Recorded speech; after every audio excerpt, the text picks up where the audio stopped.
Hey everyone, welcome back to my another mini vlog. তোমরা সকলে কেমন আছো? আশা করি সকলে খুব ভালো আছো, আর আমিও খুব ভালো আছি। তো জানো, এখন আম মাখার সিজনে কম বেশি সকলেই আম মাখা করে নিয়েছে।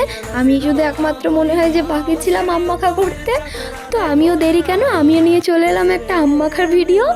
তো সেদিন আমি আম মাখা করার জন্য প্রথমেই নিয়ে নিয়েছিলাম যে সকল জিনিসপত্র দরকার হয়, সমস্ত কিছু নিয়ে বসে গেছিলাম। আর প্রথমেই আমটাকে ভালো মতো ধুয়ে পিস পিস করে কেটে নিয়ে তার মধ্যে অ্যাড করেছিলাম একটু লবণ, আর সাথে অ্যাড করেছিলাম একটু বিট লবণ, পরিমাণ মতো ভাজা মশলা, একটু চিলি ফ্লেক্স, আর পরিমাণ মতো চিনি।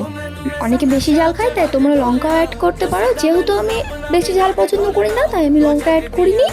তো তারপরে লাস্টে দিয়ে দিয়েছিলাম একটু কাসুন্দি, যেটা অনেকেই দিতে পারো, আবার তোমরা অনেকেই নাও দিতে পারো। তো তোমরা সেটা নিজেদের ইচ্ছে মতো করে নিও। তো তারপরে তো সব কটাকে আমি খুব ভালো করে মিক্স করে নিয়েছিলাম। আর মিক্স করার পরে কালারটা যা এসেছিল না, সত্যি খুব দারুণ, আর খেতেও অসম্ভব সুন্দর হয়েছিল। তাই আমি আমার অল টাইম পার্টনারকে টেস্ট করাই, আর সে তো টেস্ট করে বলে সত্যিই ভালো হয়েছে। তো আজকের মতন এখানে দেখা হচ্ছে নতুন কোনো ভিডিওতে। That's it, bye bye.